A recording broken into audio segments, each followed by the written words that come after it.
Hey everyone, and welcome to another episode of We Need to Talk. My guest today is a professor, a speaker, a coach, and an author who just released her new book, Why Do I Feel Like This? She's also the founder of Influencing Well, a company that helps influencers prioritize their inner healing and wellness in order to achieve maximum success. We're going to be talking about her journey and, of course, her new book today. Dr. Peace Amadi, welcome to the show. Oh, thanks so much for having me. And you're really good at this. Oh. Well, thank you. Thank you. And to the listeners, you may recognize her last name because I have had her sister, Ndidi Amadi, on the show several times. So got it. I'm going through the whole family.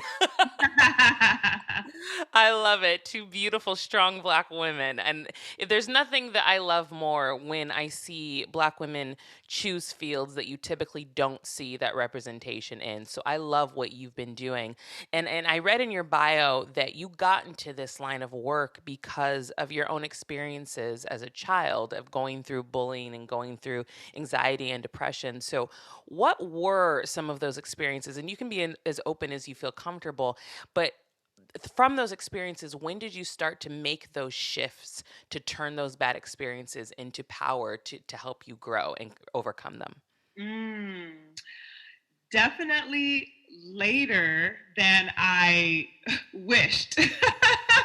Because I realized, hindsight is, perfect, right? I realized looking back that even in college, even in grad school, the beginning of grad school, I was still that little girl, inside who was self-conscious and insecure and felt like I did everything wrong because of my bullying experiences. Because, I learned from my experiences at an early age that and this was my core belief back then, that I was easy to pick on, that there was something wrong with me, that Mhm. there was something about me internally and externally that made it easy for people to do and say the type of things they did and said. But somehow in the middle of all of that, I also saw and I was able to see that I had a strength, that there were people in my life, my friends, close family members, who loved talking to me about their problems, loved sharing their stories with me, felt really good about, the conversations they had with me, and would leave, better than they came into the conversation. And so when I learned in college that there was a whole field that was dedicated just to listening to people's stories and helping them heal, quite honestly, in the same ways I, was pursuing healing, I was like, well, this is the field for me. So got into grad school, and it was sort of like a parallel process of understanding how people heal, but also healing myself, Yeah. as we really got into understanding how our experiences shape us, how to unpack that, how to unlearn certain things, how to rebuild ourselves up. Um, yeah, and so it was later in life, but it's never too late to heal, right? Yeah, of course, of So course. And yeah. it's interesting that you say that it was that parallel of like having to work on yourself, but also figuring out how to help others. And was there always kind of an inner battle with you going through that process? Because I can only imagine the push and pull that you probably were experiencing. Yeah, absolutely, absolutely. And I also remember experiencing some self-doubt, because I realized that as I was learning how to help people in their healing journey, I was still going through a lot of healing myself. Hmm. There's literally a phrase, attributed to that type of process. It's called the wounded healer. And you'd be surprised, or maybe not be surprised, that a lot of people that we seek out to help us heal, like therapists, have wounds of their own, have Yeah. wounds that they're still healing from. And it doesn't take anything away from their ability to help others, provided that they are intentional about continuing to do the work themselves. But I remember, until I realized that and kind of had that process normalized for me, I was like, whoa, can I do this? Yeah. Yeah. I would have clients. I don't do therapy anymore, but back then I would have clients trying to heal from a bullying experience themselves. And I would be like this close to tears because I'm like, oh, Oh, me too. yeah. Of course. But that just, being wounded also just makes you that much more compassionate, that much more validating, and that much more understanding about how challenging it could be to really, find your truth. And so there's an empathy and a sensitivity you have when you've been wounded yourself, and in that position of wanting to help other people heal. For sure.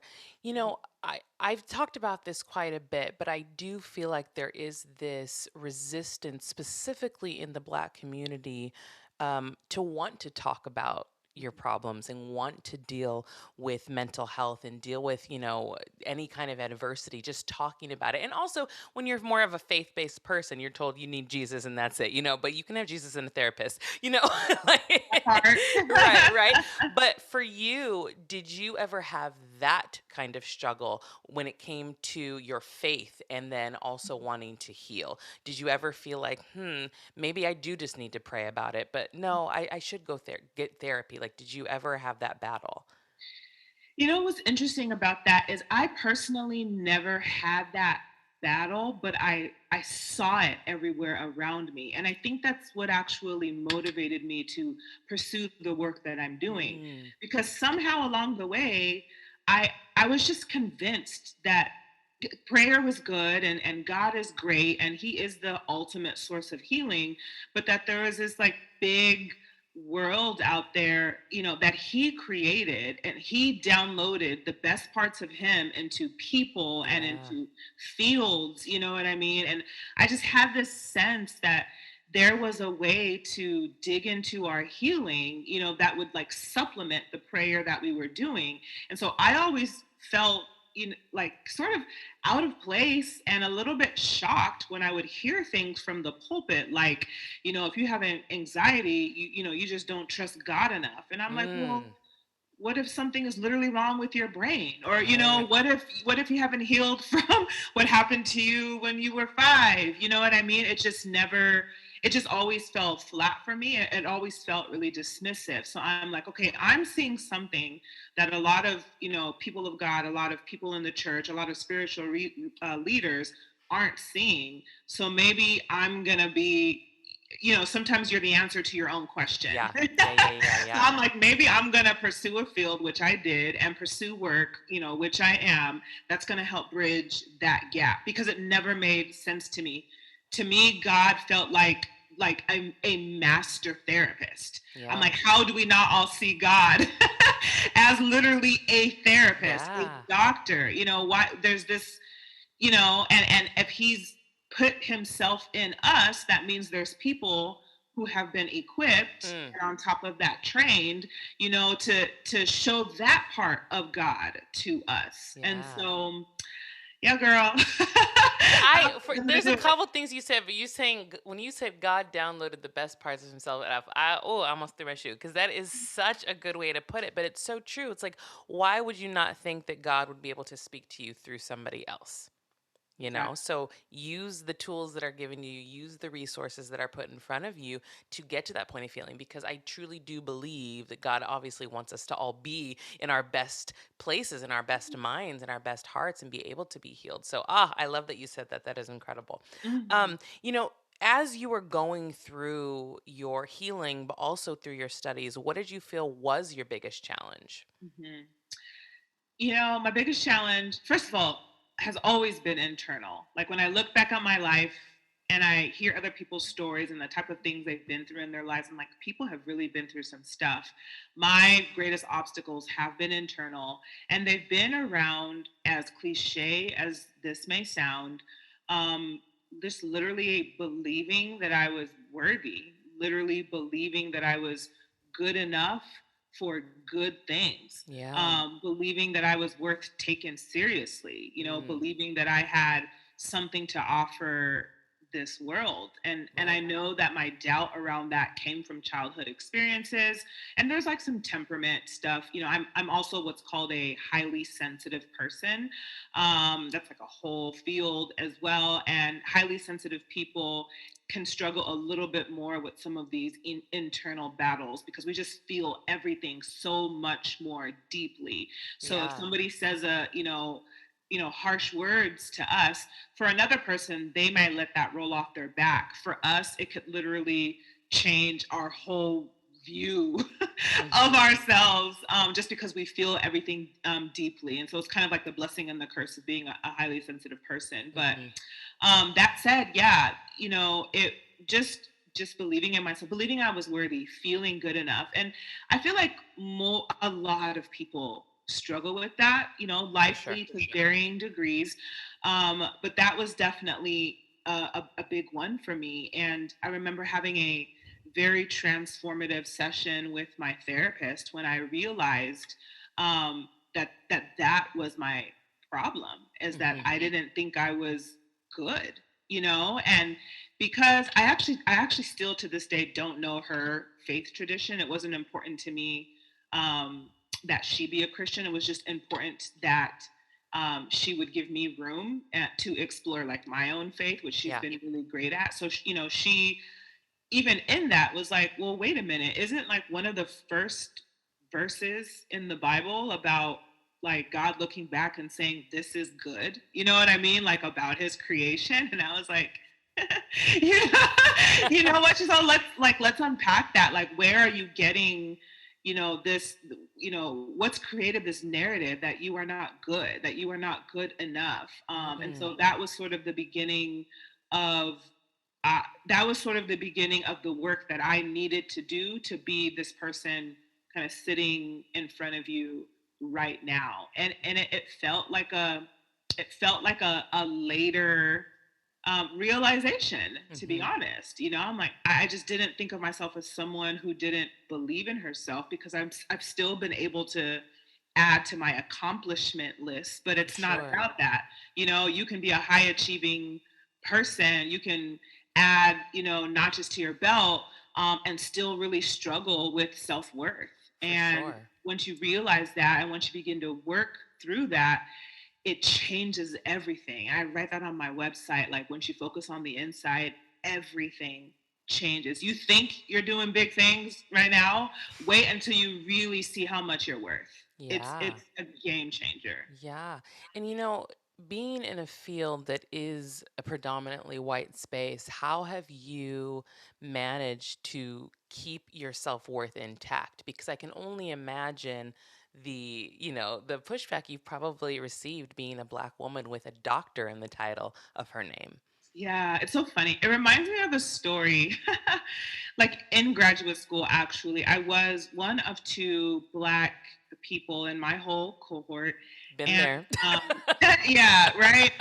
And I just feel like I was born for this, equipped for this. So I was doing really well in the program, but it wasn't the type of program where you're necessarily like, talking about your grades all day.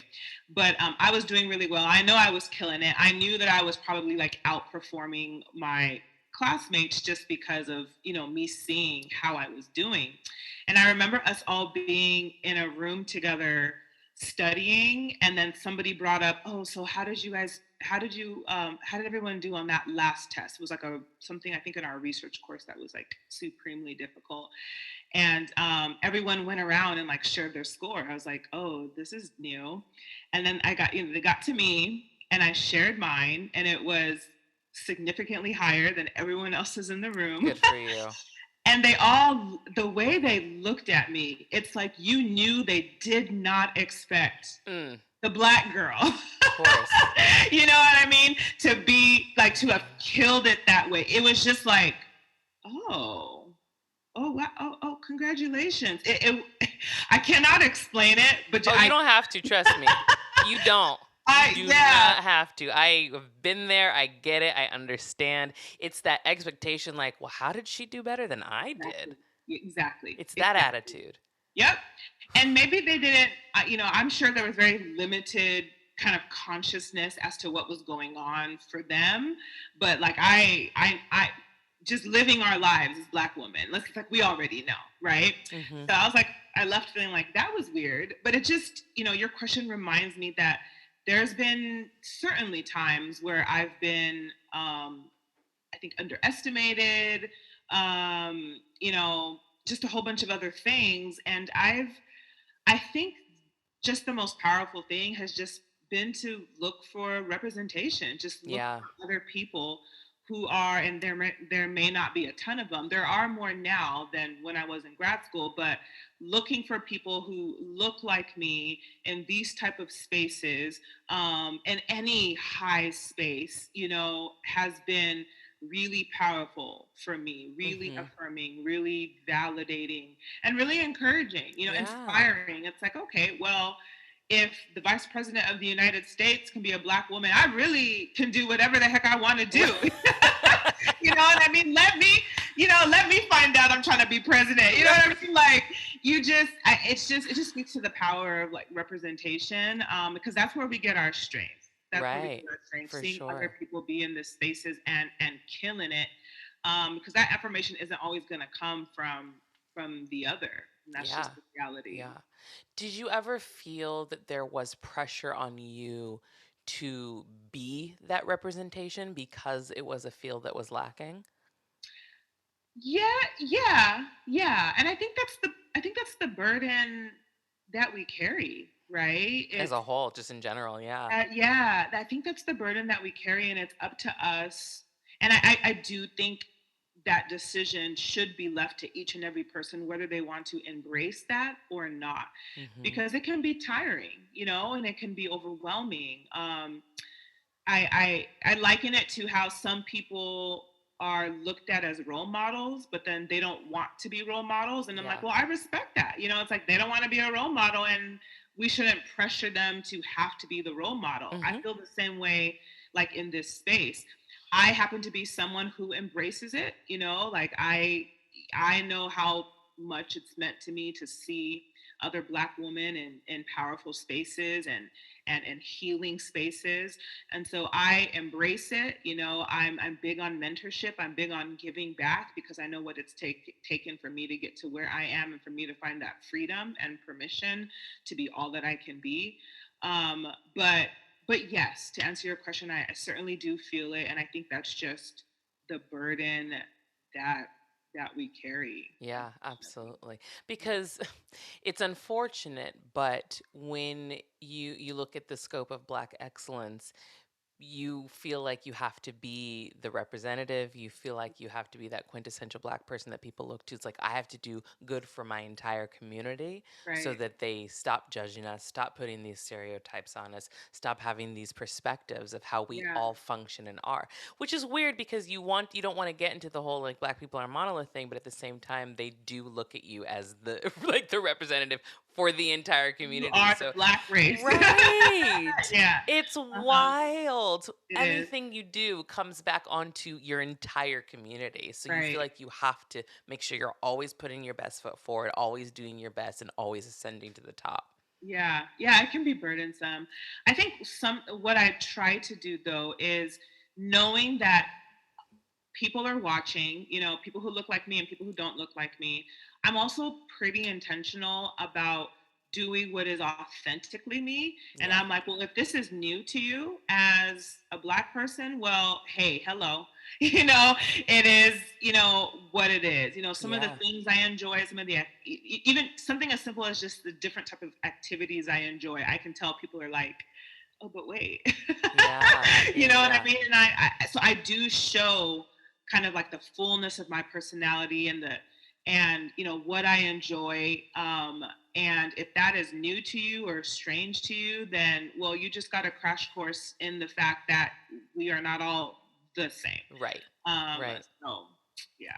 Yeah. Well, let's talk about your company influencing well. What was the impetus behind what you wanting to start it? Yeah, so I loved, obviously, I love the idea of wellness in general, mental health, healing, and wellness.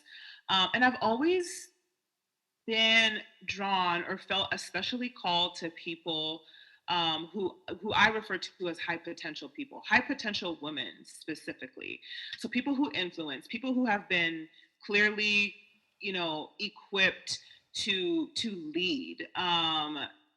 That who have a voice that people want to listen to, who have like a unique set of skills that kind of make it easy for them to thrive in like bigger spaces.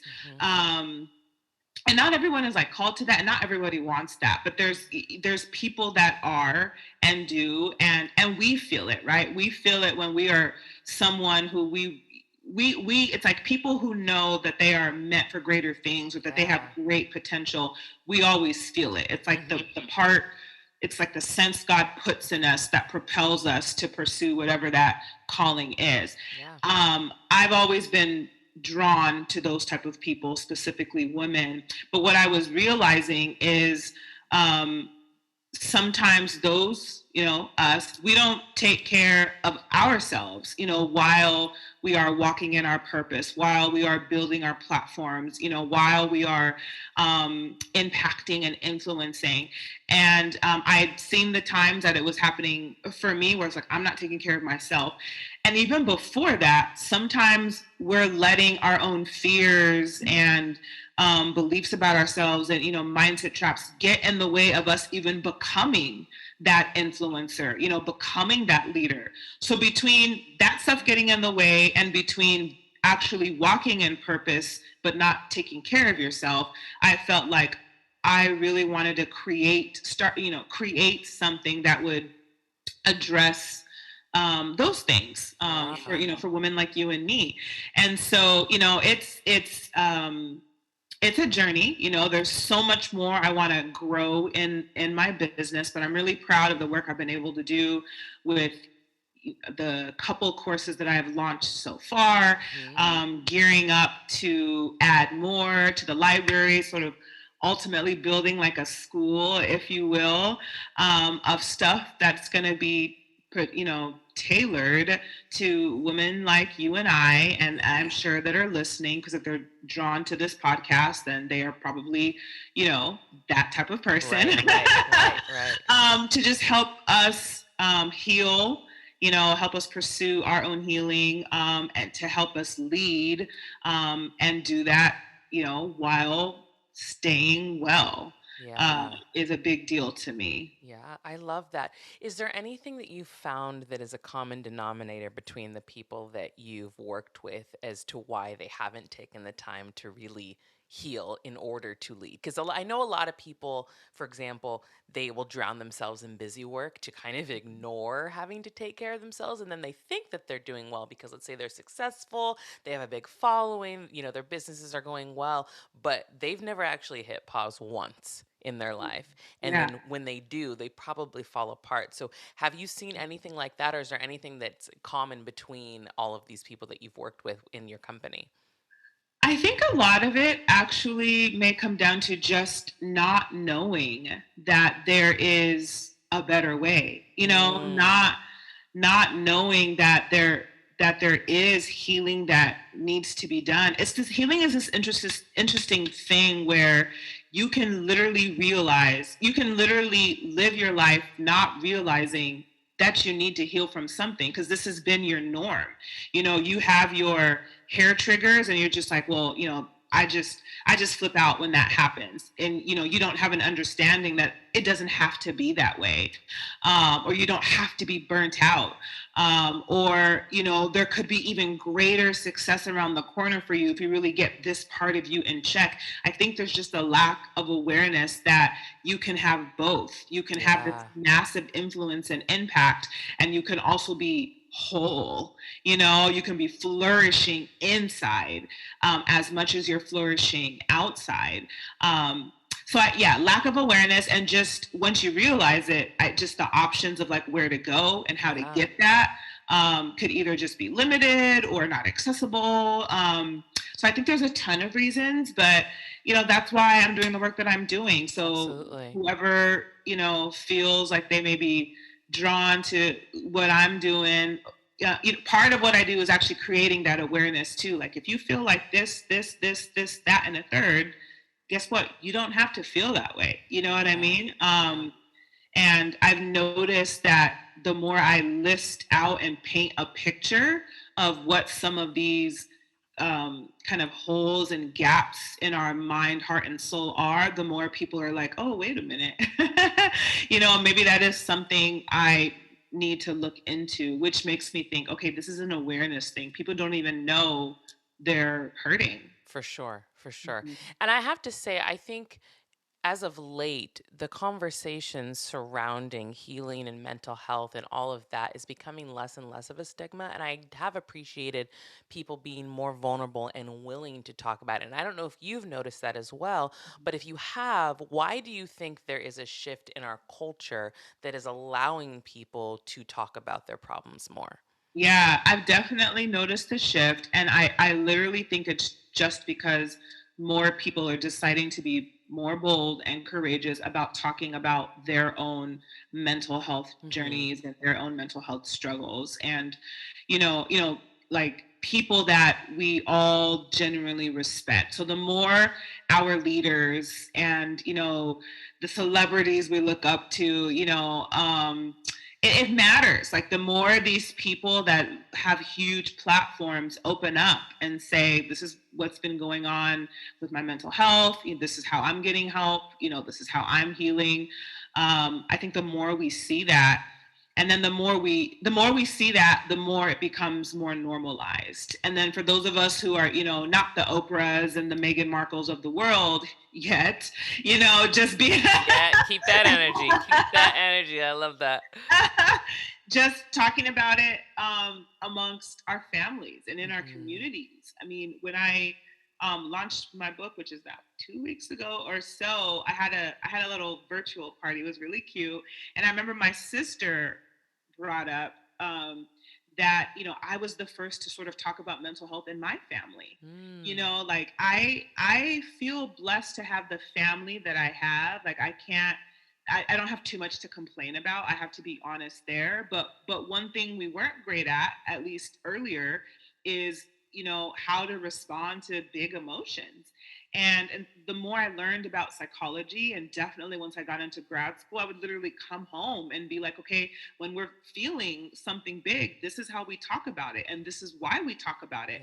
Yeah. Or if someone's hurting in the corner, we need to stop. Why are you crying? It's like, sit down, literally put on your gentle voice and ask, what's going on? Like, Yeah. what's hurting you? You know what I mean? And so being able to teach that and model that in my family, by God's grace, make an impact. And who my family is now and how we respond to each other in pain is definitely different from 10, 15 years ago. It's night and day.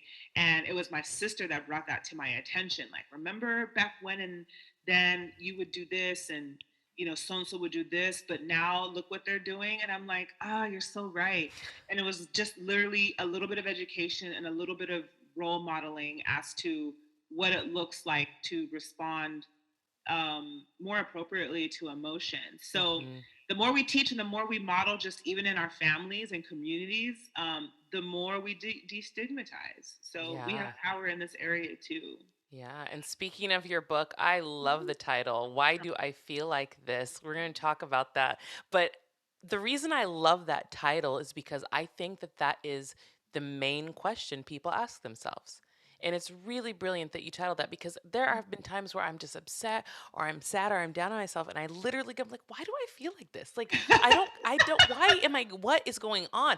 So I want to know why you decided on that title, but then also talk us through kind of what the journey of that book is, as people are reading it and kind of getting to know you. And I'm sure you talk about your personal journey as well, but let's talk about why do I feel like this? Yeah. Well, that exactly, Melinda. The fact that we all ask that question, right? I know, if I can be vulnerable for a little bit, I Hmm. know that I've asked that the most after heartbreak, Mm. because, I've happened to been through quite a few of those for whatever reason. And I would be hurt and I wouldn't be able to just bounce back. like I had friends who would like break up with the boyfriend and be able to bounce back the next day. And that was never me. I was the person who hurt and hurt and hurt Mm. for weeks and months. And I'm like, literally, why do I feel like this? Why is this happening to me?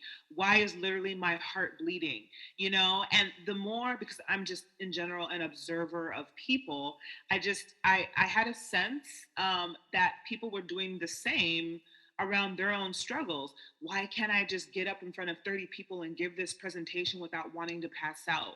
You know, why can't I get over my, you know, breakup? Why I did, you know, another one that I saw a lot of was, why am I literally grieving the loss of not a person but a thing?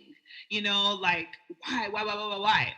And I was like, when I sat down, and actually it wasn't just when I sat down, because I've been wanting to write a book for literally all decades of my life. But when I sat down to decide what my first book was going to be about, it was a clear sort of decision that I wanted to write something around helping people understand their difficult emotions. Yeah. Um, I think the more we understand, the more empathic we are towards ourselves, the more compassionate we are towards ourselves.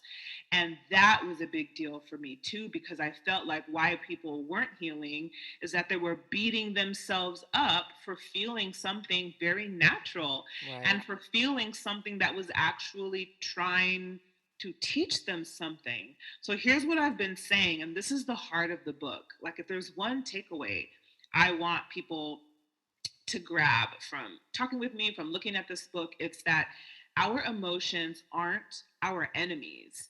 They're not a sin. Our emotions are our advocates. Literally, each and every emotion is rooting for our healing. Each and every emotion has a message that it's trying to send to us. It's trying to clue us in to what we need, what we Yeah. want, you know, what's gone unresolved, what's gone unfulfilled. It's literally just trying to give us messages, give us the roadmap to our healing. We cannot heal without leaning into and trying to understand our emotions. We cannot heal without befriending these things.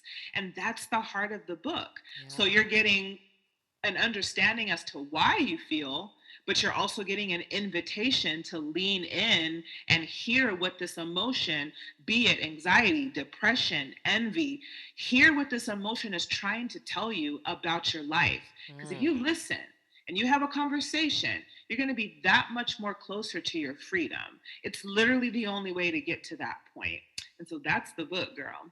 Wow. I cannot wait to read it. So, if you could give one piece of advice to people that are struggling with getting to the point of even just acknowledging the fact that they need to get help and they need to heal, how would you say, this is where your starting point should be? Yeah. Your starting point. So let me ask you this. Am I talking to people of faith? Let's do both. Let's do both. Okay. I actually think it applies to both, but Okay.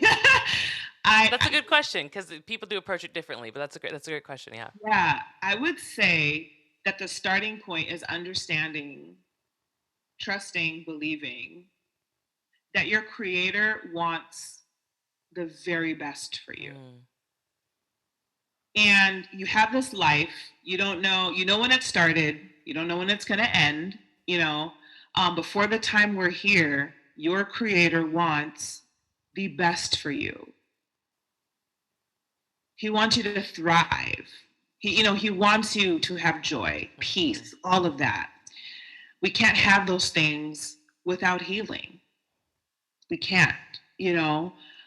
We can find success and still be so empty and so lonely and so sad inside. So that would be what I would say. Like, if you're here taking up space on this earth, do you want the fullness of what it has to offer? Do you want the best of what it has to offer, not just externally, but internally? Yeah. And if you do, then looking at those emotions and looking at what they're trying to tell you, is a great start because again, they're your advocates. Our emotions are going to advocate for how exactly you can find that fullness of life. I love it. I need to meet Mama and Dada Amadi and tell them they did a good job with their daughters. Oh, you're so I'm sweet. like, how do you You're, get two daughters that are both this incredible? What? oh, you're so I sweet. mean, my sister is too, so I'm not gonna lie. My mom and dad did pretty good. Yes, they did. Oh, thank you. Well, Dr. Peace, tell my listeners where they can follow you and where they can get a copy of your book.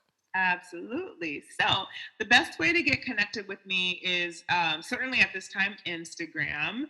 You can find me there at It's Peace Amadi. And because that's where I share all my updates, course offerings, just if you want to see, how I celebrate birthdays with my friends, all of it. You're going to get all of it. And of course, all the different links to where to get my book. So for anyone who's actually viewing this, here's what it looks like. Why do I feel like this? And it's sold wherever books are sold. So you can get it online anyway. Amazon.com, Target.com, BarnesandNobles.com, Walmart.com, and then the actual publisher, IVPress.com. So you can grab your little healing handbook. Yes. Yes, yes, um, yes. and for those that do, I'd love to hear how it's landing for you, which I'll be looking for you on Instagram. I check all my DMs. I try to respond to as many people as possible, and that's been fun. So yeah, I invite you to meet me in these pages, and I have a good feeling that it'll be a good thing for you. Amazing. Well, it was such a pleasure to chat with you. Thank you so much for being on the show. And to the listeners, make sure you subscribe to We Need to Talk, and we'll talk to you again real soon. Bye.